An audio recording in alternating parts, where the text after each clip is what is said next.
Hello everybody, and welcome to Rampant Nights. I am your host Cam, and with me today is our special guest Neko. They are the founder of the Cozy Dream Team, and today we're just going to be going into those kind of questions, so you ready? Yes. Nice. Alright, so first things first, when I went in your portfolio to learn some data about you, I found out that you've been on Rec Room for 5 whole years. Almost 5 years. Almost 5 years, yeah, it said a while months. back. How did you find Rec Room back then? Because it was obviously a pretty new game at the time. Yeah, pretty much back when I got my first VR, which was the HTC Vive, I pretty much just looked for free games and just got a bunch of them. Rec Room was just one of them. And the one reason why it stood out was, unlike a lot of the other games, everything about it was all VR first. A lot of the Steam games back then just weren't updated for VR. People just made a tech demo and shoved it out there and then never updated it. And that's kind of one of the things that I was like, hey, I want to see where this game goes, because it looks like it's still getting up to date. And I met more friends. Yeah. I just had a fun time on it. Going into the second question, how did you meet the Cozy Team, and how was it formed, kind of, since you are the founder of it? Yeah, pretty much my first contest room, which was from Fall Festival, which was Autumn Street. It was just kind of a hodgepodge of different people that we knew and were friends with, but that really didn't stay long. Once after that contest, I actually started working with a couple of my friends, and we just started developing friendships and just kind of making a couple rooms. Like, they worked on Winter Photo Room along with Cozy Cabin Bedroom. Oh, yeah, I remember those. I also had other people, like I met Shinigami Zombie, who is Bunnix, and she was a dorm skin maker back then. She's the ones that made the very popular dorm skins way back in 2019, which was like the penthouse.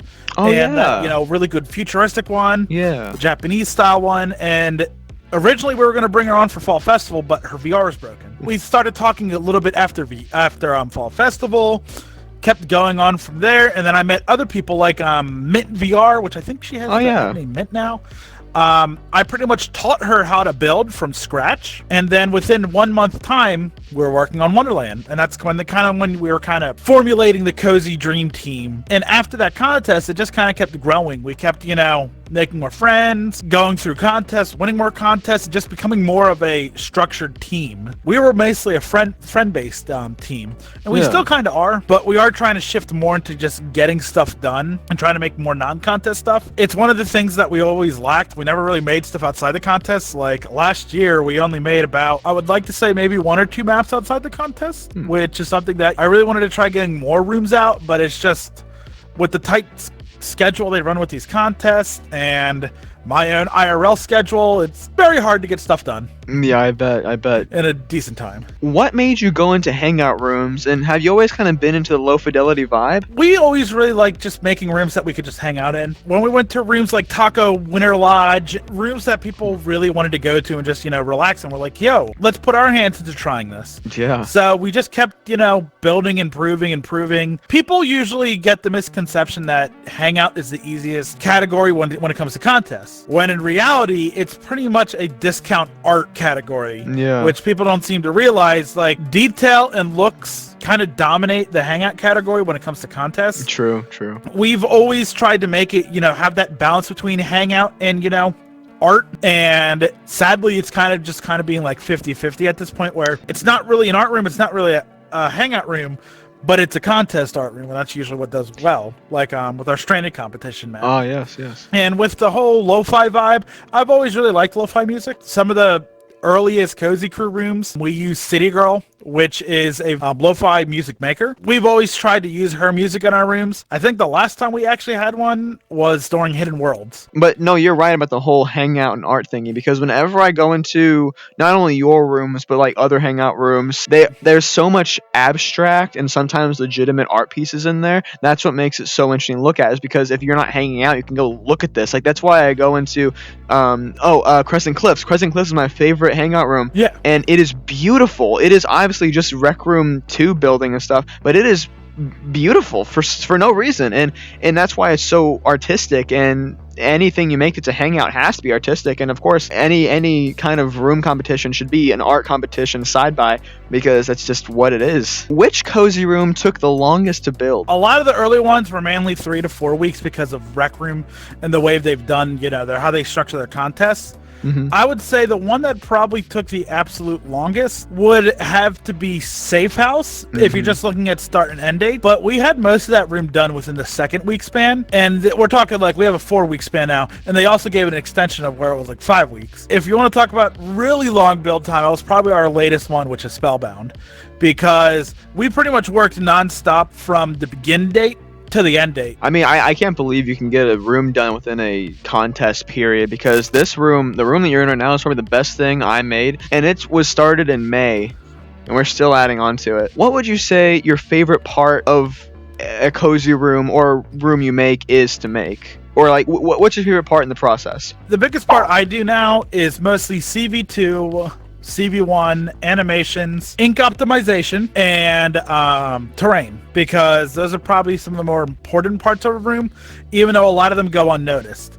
Like, a lot of people don't realize how anything as simple as using an interaction volume to move someone up and down a room. There's so much that goes on behind the scenes that people don't see. Granted, it's like 3 chips, but to get some of that information, I have to go through and set stuff and move stuff. It's a lot new. It's very new to me. It's very new to some people, but a lot of that stuff just gets unseen, like ink optimization, being able to, you know, squeeze out as much ink as we can in a room, what shapes not to use, what shapes to use. Ink optimization is definitely a talent, or CV2 especially, but those two let alone are probably, I'd say, some of the most difficult and important factors when it comes to building, especially a contest room, because something like that you need as much ink as possible, and it is pushing it sometimes, I'd say. And then earlier in a couple questions ago, you were talking about your safe house room.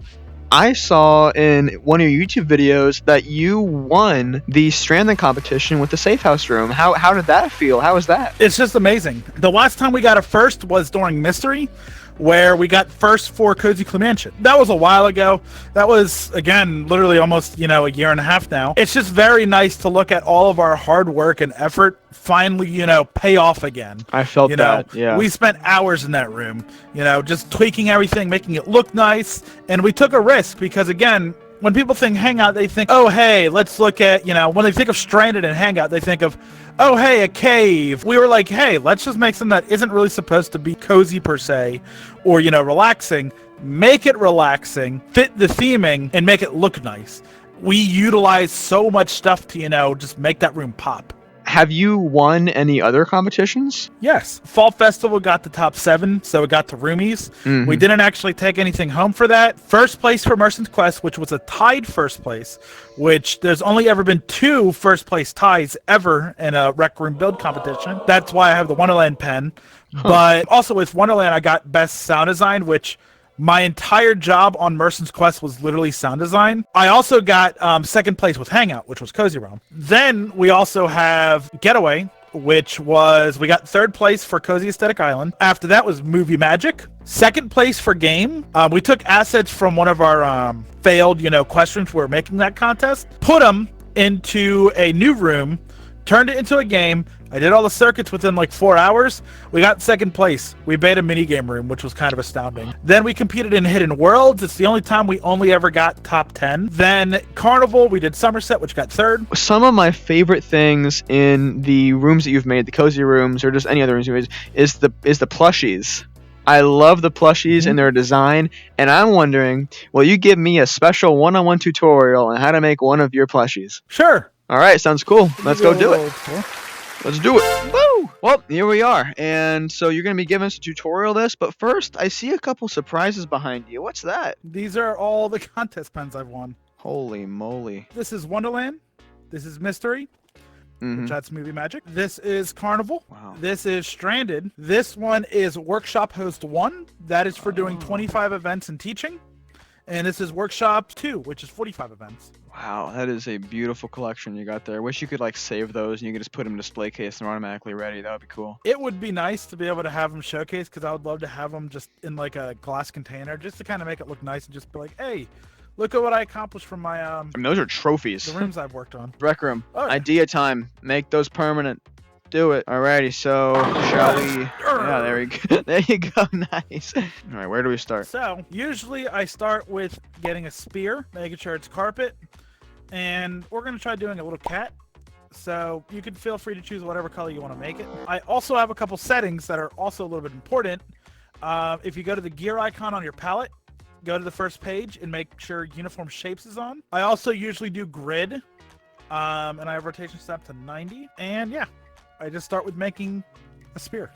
Okay.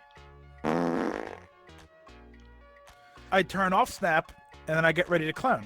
And I kind of make more of an oval shape. Whoop. Try to make it a little bit longer just so that it looks nice, because we're going to make a potato cat. Potatoes. Let's see, what should we work on next? It's beautiful. I usually go to spears, make sure it's black, and nice. I usually use glassy plastic because you get nice shiny little eyes for the plushie. Oh yeah. And make a drop there, and then a drop on the other side. Boop. Then I get more of a pinkish color and give it a little nose. And actually what I might do is I'm going to go to the eyes and scale them up. Move them back, of course. Looks like it just got drugged. Then, gotta make sure that looks pretty decent. Usually I will get my tube. I'll go back to carpet. And this might be the hardest part if people aren't really that good with tube. I make sure I have connect nearby tubes on. I have faucet 4, tube height ratio 10, then tube size 1 centimeter is good. What we're gonna do is we're gonna go tiny. I don't have that on. There we go. Yee. I would say start working on some whiskers. Oh yes. And just go up against the spears as much as you can so you don't have those little jagged lines and it starts clipping with stuff. I believe in you. And for the more experience, you could use the clone tool and clone to the other side. I got a mouse. Looks like a mouse. Tiny mouse. Well, that comes to the next fun part, ears. Some people might be quick to do pyramids, but we're not going to do it like that. What we're going to do is we're going to set ourselves to tube faucet 3. Turn the tube size up with the 8 centimeters. And the height ratio, 100's good. Turn off smooth tubes. Get the same color as your character. Boom. It'll make a little, pretty much a triangle shape. And then I will clone it over, and I'll make sure the world grid is not on, so it's easier to do. Make it pink, scale it down slightly, and then move it into the ear. There you go. You got ears. And then you could just clone it over to the other side. Then I would say tube faucet 6, turn off tube analog mode, make the tube length to size 2, and then turn on smooth tubes. All right. Then you're going to make a tail. Yeah, I'm definitely making like a cat mouse. It's like the cat ate the mouse, but at the same time fused, and now it's like a weird, painful mutant thing. You just make sure it's decorational, and there you go. You got a cat. Or a mouse. Either or. It's got the cat face, and then the mouse booty, and then it's my creation. Now you've seen it. Now you know how to make what she made. Do not make what I made unless you want to, because they're the master builder here, and this is obviously a very corrupted thing that is in a lot of pain. But oh my goodness, we will put this in the gallery. It'll be beautiful in there. Well, let's head back to the studio and finish this up, shall we? Wow, thank you so much for that. Now I know how to make one of your famous plushies. That was great. Hey. Thank you so much for watching, everybody, and thank you so much for coming on to the show. It is great to have another builder onto the show, and a contest winner of many, and probably the next contest winner of the next thing. Who knows? Maybe it'll work out. Maybe it'll work out. But thank you all so much for the positive feedback on the last Rampant Nights we did. It was really good to premiere this video and come out with it as something new. If you want to see more of it, please comment down below, and we will make and I will find new people you want. And if you want somebody, comment down below, and I'll see what I can do to find those people. And I didn't say this last time, but we actually have our camera guy here. Gamma, come on stage. Come here, come here, come here. So this is Gamma. He is the backstage camera guy who operates camera angles, because you can see there's different ones here and there. And he's the guy who sits behind and does it. You've seen him in some other videos before, but he is a Rampant just like me, and he is the guy who does this. So thank you so much for Gamma. We appreciate all you do. But thank you all so much for watching. Thank you so much for the support. Thank you for being here. And with all that being said, I'll see you all in the next video. Signing off.